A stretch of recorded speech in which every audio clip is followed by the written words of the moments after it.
ఇల్లు మీది, రిజిస్ట్రేషన్ ఖర్చు మాది. క్రెడాయ్ ప్రివిలేజ్ కూపన్ తగ్గించుకోండి. ఈ మెగా ధమాకా ఆఫర్ పొందండి. CREDAI Vijayawada property show.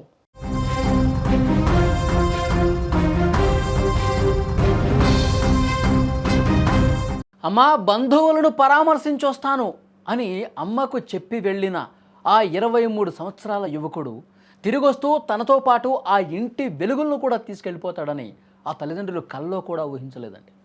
రంగారెడ్డి జిల్లా చేవెళ్లలో జరిగిన రోడ్డు ప్రమాదంలో ఇంటికి వెలుగునిచ్చే ఆ దీపం ఆరిపోయింది. నాన్న 10 నిమిషాల్లో వస్తానని చెప్పినటువంటి ఆ కొడుకు తిరిగి రాని లోకాలకు వెళ్ళాడనే వార్త విన్న ఆ తండ్రి గుండె నిజంగా చెరువైపోయింది. కాలం చేసిన గాయానికి ఆ కన్న ప్రేమ మోగపోయింది. ఆ తండ్రి బాధ ఏ స్థాయిలో ఉందో నిజంగా మాటలు చాలవు. ఆ తండ్రి, ఆ తల్లి వాళ్ళు పడుతున్నటువంటి ఆ బాధను చూసి నిజంగా ఎవరికైనా కళ్ళెమ్మట నీళ్ళు వస్తాయి. డాడీ అమ్మకు టాబ్లెట్స్ నిండిపోతా మళ్ళా ఇక ఇద్దరు ఎందుకంటే తలపై తీసుకున్నా తనకి వెళ్ళి ఇంటిది 10 నిమిషాల్లో నేను నమ్మలేదు ఎవరు కూడా.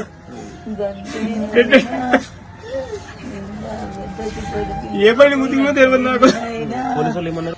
నా బండిని వేసుకొచ్చిన చెవుల వరకు కూడా అట్లా కూడా అంబులెన్స్ రాకపోతే ఉస్మాన్ తోలుకోతా అంటే బండి వేసుకొచ్చినాం. ఎన్ని గంటలకు జరిగింది? కనుకోబడి ఆయన ఫోన్ చేసిండు అదే ఫోన్ తోటి, మా కొడుకు ఫోన్ తోటి. మీరు రఘువారి అంటే అవ్వన్న, శ్రీనివాస అంటే అవ్వన్న, మీ స్పాట్ డెడ్ అంటే చెప్పిండు. మా వాళ్ళ నెంబర్ ఎవరు కూడా టెన్షన్ ధైర్యం తీసుకో ఇలాంటి విషయంలో.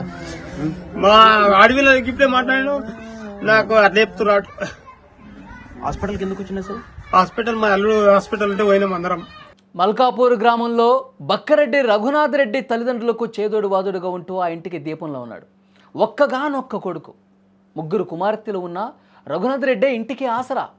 పెట్రోల్ బంక్లో పనిచేస్తున్నాడు. తల్లిదండ్రులను ఆనందంగా చూసుకునే రఘు బుధవారం మధ్యాహ్నం ఆసుపత్రిలో ఉన్న బంధువులను చూసి వస్తానని చెప్పి బైక్ మీద వెళ్ళాడు. ఆసుపత్రిలో బంధువుల యోగక్షేమాలు అడిగాడు. వాళ్ళకి ధైర్యం కూడా చెప్పాడు. ఇక తిరిగి ఇంటికి వస్తున్నటువంటి సమయంలో రఘునాథ్ను మొయినాబాద్ సమీపంలో మృత్యువు కబళించింది. హైదరాబాద్ బీజాపూర్ రహదారి మీద తాజ్ హోటల్ వద్దకి రాగానే ఎదురుగా అతి వేగంగా వచ్చిన ఒక గుర్తు తెలియని వాహనం రఘునాథ్ బైకును బలంగా ఢీ కొట్టేసింది. ఆ ధాటికి ఆ యువకుడు అంతెత్తున ఎగిరి రోడ్డు మీద కింద పడిపోయాడు. తలకు తీవ్రంగా గాయమైంది. అక్కడికక్కడే ప్రాణాన్ని కోల్పోయాడు. ఇంటికి వస్తాడనుకున్న కొడుకు చనిపోయాడని తెలిసి ఆ కన్నవారు తీవ్ర దిగ్భ్రాంతికి గురయ్యారు.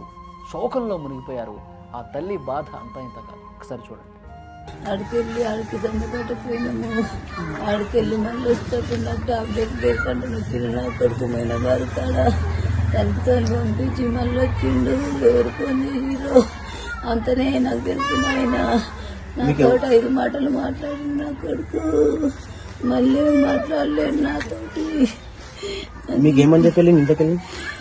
నేను ఇంటికి పోతున్నా అమ్మని చెప్పింది నాకు. మా బిడ్డల ఇంటికాడికి వెళ్ళి నాకు ఇంకేం చెప్పలేదు. ఇక మా అల్లునికి దెబ్బలు తాకుతా హాస్పిటల్కి పోయినాము. ఆడికి వెళ్ళి ఆయన ముందర వచ్చిండు. నేను ఇంటికి వెళ్ళి మళ్ళీ మేము కాళ్ళు పోయినాము. ఇంకంతే తెలిసినాయన నాకు ఇంకేం. లాస్ట్ సార్ ఏమని చెప్పిండు మీ కొడుకు? నాతో ఫోన్ మాట్లాడిండు.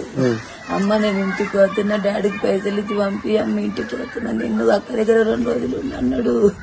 గంతే మాట్లాడిండు. నాకేం తెలియదు. ఇక అందరి నోట్లో నాలుకలా ఉండే రఘు చనిపోవడంతో బంధువులు, మిత్రులు ఆవేదన వ్యక్తం చేస్తున్నారు. చిన్నవాడైనా ఇంటికి పెద్ద దిక్కుగా ఉన్న అతడు చనిపోవటం ఆ కుటుంబానికి తీవ్ర లోటుని చెప్తా ఉన్నారు. ఒకరి నిర్లక్ష్యం ఒక నిండు ప్రాణాన్ని బలి తీసుకోవటమే కాకుండా కుటుంబాన్ని అనాథని చేసేసింది. రోడ్డు ప్రమాదాలు కేవలం సంఖ్యలు మాత్రమే కాదు, అవి కుటుంబాలను ఎంత చిన్నాభిన్నం చేస్తున్నాయో ఒకసారి గుర్తు చేసుకోవాలి. రఘునాథ్ రెడ్డి తలకు గాయం కావడంతో అక్కడికక్కడే స్పాట్లో చనిపోయాడు. రోడ్డు మీదే ప్రాణాలు వదిలేశాడు. రఘునాథ్ రెడ్డి కేవలం ఒక హెల్మెట్ పెట్టుకొని ఉంటే, అతను సేఫ్టీ మెజర్స్ తీసుకుని ఉంటే ఆ తలకు తగిలినటువంటి గాయం నుంచి ఈజీగా తప్పించుకునేవాడు ఈరోజు మన మధ్య ఉండేవాడు. మీ ప్రాణం మీ కుటుంబానికి ఎంతో విలువైంది. దయచేసి హెల్మెట్ ధరించండి. మీకోసం ఇంట్లో ఎదురు చూసే వాళ్ళు ఉంటారు.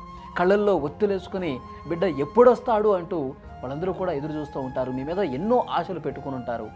భవిష్యత్తు మొత్తం మీ మీదే ఆధారపడుతూ ఉంటారు. అలాంటి కన్న తల్లిదండ్రులు తీవ్ర శోకాన్ని మిగిల్చి వెళ్ళిపోతున్నారు. చిన్న నిర్లక్ష్యం.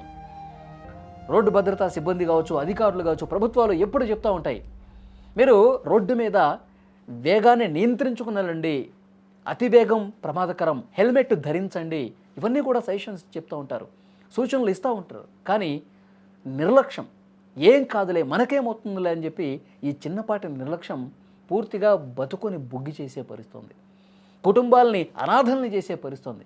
చూడండి, ఆ యువకుడు తల్లిదండ్రులను ఎంతో బాగా చూసుకుంటూ అక్కడ ఇరుగు పొరుగు వాళ్ళు కావచ్చు, చుట్టుపక్కల బంధువులు కావచ్చు, ఫ్రెండ్స్ కావచ్చు, వీళ్ళందరూ కూడా అరే ఇంత మంచి వ్యక్తిని ఈరోజు దేవుడు తీసుకుపోయాడని చెప్పి ఆ బాధపడుతున్నారంటే దానికి కారణం ఇతను చేసుకున్నదే. ఎవరూ కూడా నిర్లక్ష్యం చేయొద్దు. ప్రతి ఒక్కరు రోడ్డు మీదకి వచ్చారంటే తప్పకుండా సేఫ్టీ మెజర్స్ పాటించండి, హెల్మెట్ పెట్టుకోండి, రోడ్డు మీద వెళ్ళేటప్పుడు స్లోగా వెళ్ళండి. అలాంటప్పుడు మాత్రమే ఈ ప్రమాదాలు తగ్గే అవకాశం ఉంది.